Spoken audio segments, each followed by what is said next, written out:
Hi everyone, welcome back to my channel. I would call this video my first proper video on YouTube. So welcome to you all, and I hope you are going to enjoy this channel. Today I'm going to talk about warming up before a ballet class or any other dance activity.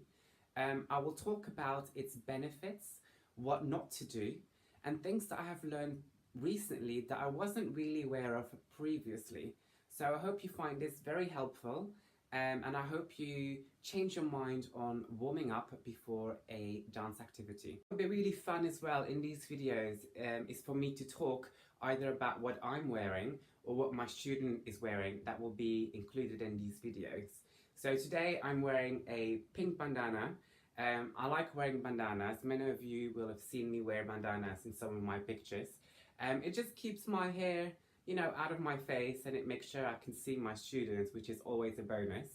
And the jumper I'm wearing is actually my own jumper.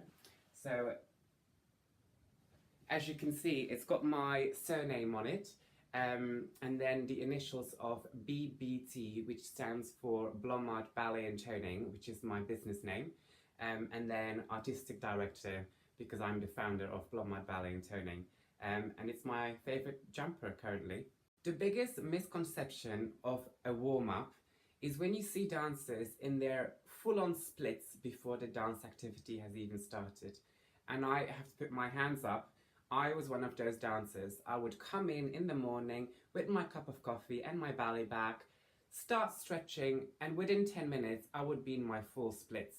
Now, I have recently learned that this is not very good for your dancing longevity. So if you want to keep dancing for a very long time, or if you're a beginner and you just want to keep dancing for as long as you can, then I advise you not to do so.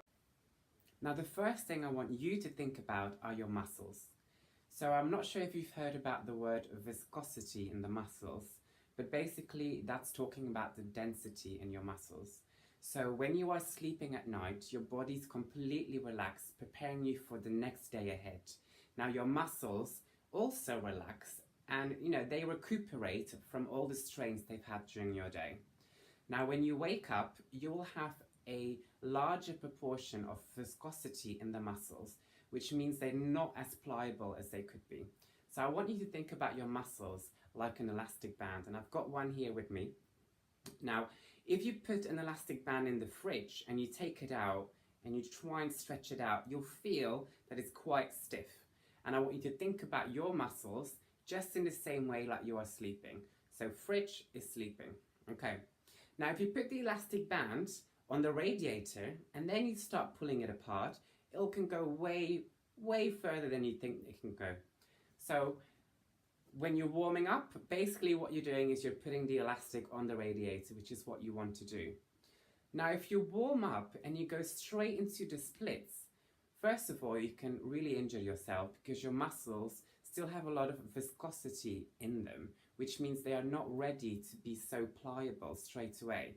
That's why it's important to do the nice bar work first, so you're nice and warm and you reduce the muscle viscosity, and then you can start your stretch. So my advice to you is wait to do your big stretches until after the bar work. Now, the next thing I want to talk about is the warm-up of your joints and its importance before the start of the ballet class.